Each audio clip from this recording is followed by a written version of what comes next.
दोस्तों, जब भी बात स्टॉक मार्केट की आती है तो ज्यादातर लोगों के मन में यही आता है, प्रॉफिट, पैसा। और कहीं ना कहीं ये हकीकत भी है। स्टॉक मार्केट में अक्सर लोग फायदे या प्रॉफिट के लिए ही आते हैं। सबका यही सोचना होता है कि कैसे भी करके जल्दी से जल्दी प्रॉफिट कमाओ और निकलो यहां से। और इसके लिए जो सबसे ज्यादा दी जाने वाली सलाह होती है वो होती है कम से कम प्राइस पर स्टॉक को खरीदा जाए और जैसे ही उसकी रेट बढ़े उसे बेचकर प्रॉफिट अपनी पॉकेट में लेकर निकला जाए। लेकिन दुनिया के जाने माने इन्वेस्टर वॉरेन बफेट की सलाह माने तो ये स्टॉक मार्केट में सक्सेसफुल नहीं बल्कि फेल होने वाली टेक्निक है। वॉरेन बफेट बताते हैं कि उनके मेंटर यानी कि गुरु फिलिप फिशर कहा करते थे कि स्टॉक मार्केट में असली प्रॉफिट हाई पर पहुंचकर नहीं बल्कि स्टॉक्स को होल्ड करके कमाया जाता है। फिलिप के अनुसार एक असली इन्वेस्टर वही होता है जो अपने स्टॉक्स को हमेशा के लिए होल्ड करे।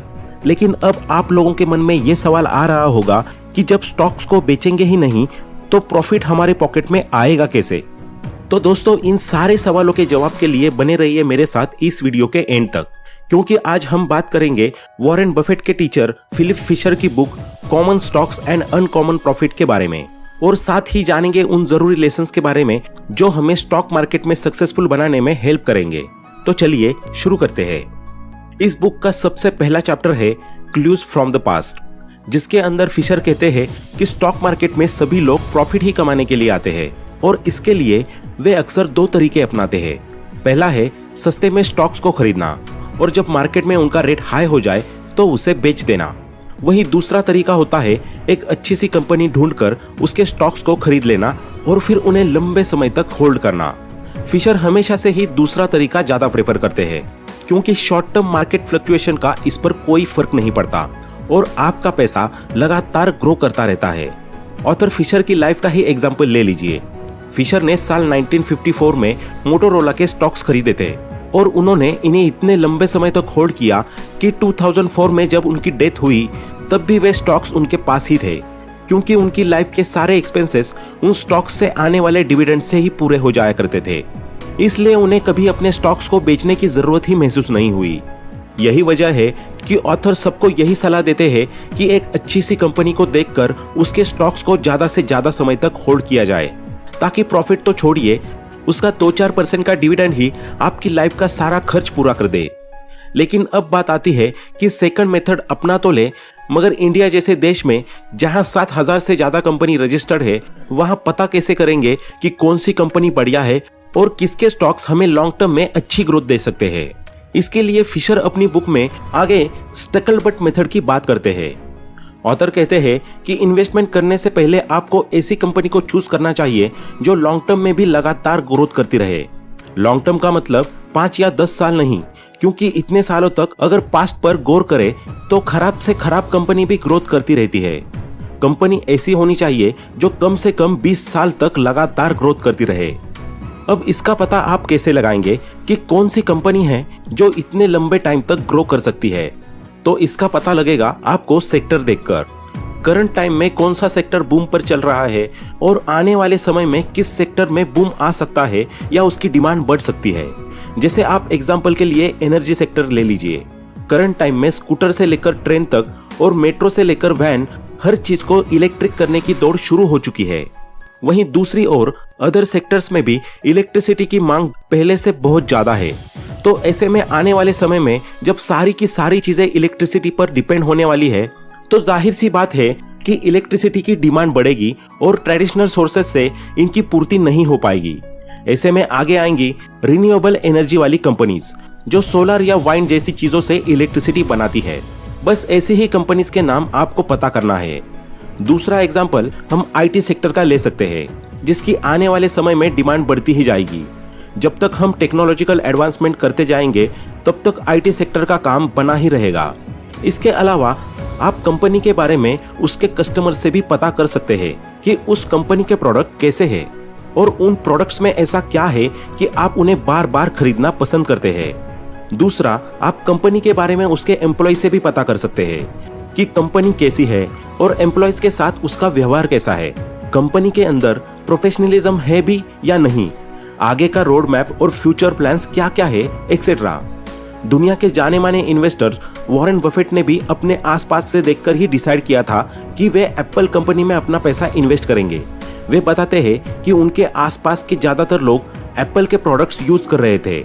जब उन्होंने लॉन्ग टर्म तक ऑब्जर्व किया तो पाया कि लोग एक बार नहीं बल्कि बार बार एप्पल का फोन और लैपटॉप खरीद रहे हैं, और जब वॉच खरीदने की बारी आई तब भी लोगों ने एप्पल को ही चुना। तब फिर वॉरेन ने डिसाइड कर लिया कि वे इस कंपनी में जरूर इन्वेस्ट करेंगे। वॉरेन बफेट की लाइफ का ऐसा ही एक एग्जाम्पल और है जिसे वे अपनी लाइफ की सबसे बड़ी भूल मानते हैं। वे कहते हैं, ऐसा ही एक मौका तब आया था जब गूगल मार्केट में आई थी। उनके चारों तरफ हर कोई उसी कंपनी की बात कर रहा था। किसी के बारे में कोई इंफॉर्मेशन निकालनी हो, कोई डाटा इकट्ठा करना हो, किसी की फोटो चाहिए हो, हर चीज का लोगों के पास बस एक ही जवाब था, गूगल कर लो।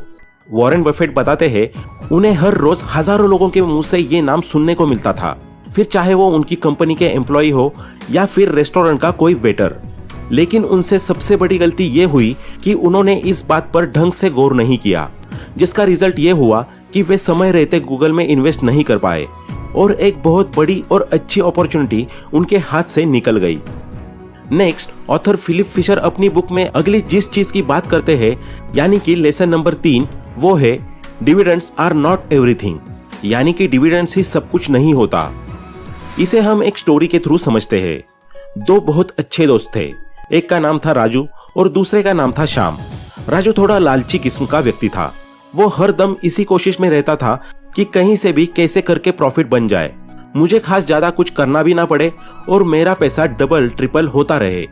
वहीं दूसरी तरफ श्याम एक ऐसा व्यक्ति था जो अपनी लाइफ का हर कदम बड़ी ही सोच समझकर उठाता था और बड़ा ही पेशेंस वाला आदमी था।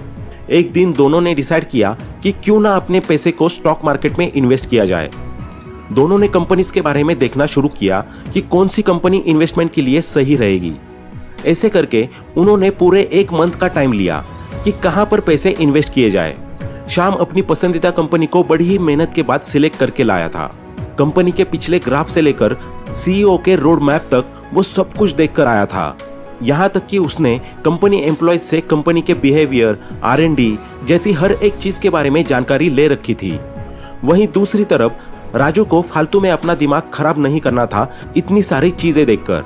इसलिए उसने कंपनी के पिछले रिटर्न्स को देखा और कितना % डिविडेंड्स दे रही है ये देखकर अपनी कंपनी डिसाइड कर ली।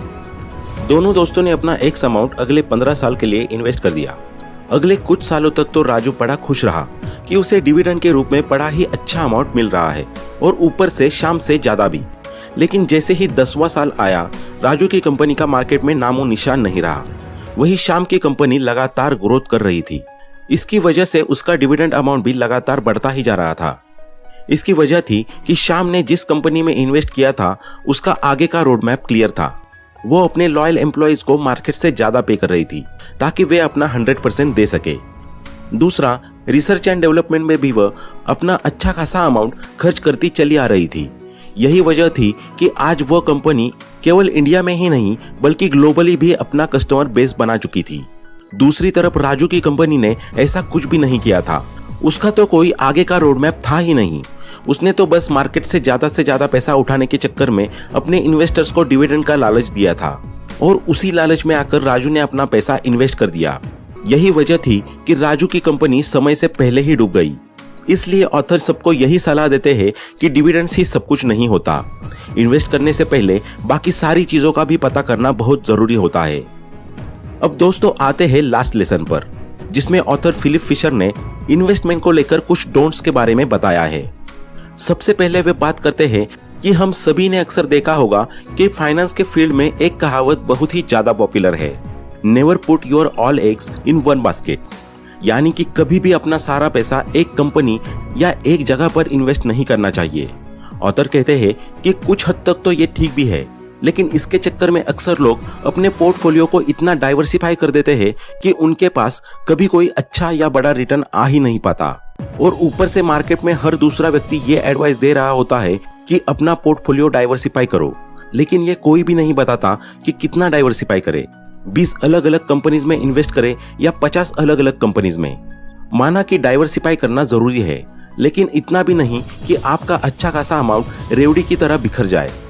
अगर आप किसी भी अच्छे इन्वेस्टर का पोर्टफोलियो देखेंगे तो उसने अपना पोर्टफोलियो डाइवर्सिफाई तो जरूर किया होता है, लेकिन अपना 40-50% पैसा किसी एक अच्छी सी जगह पर ही लगाया होता है।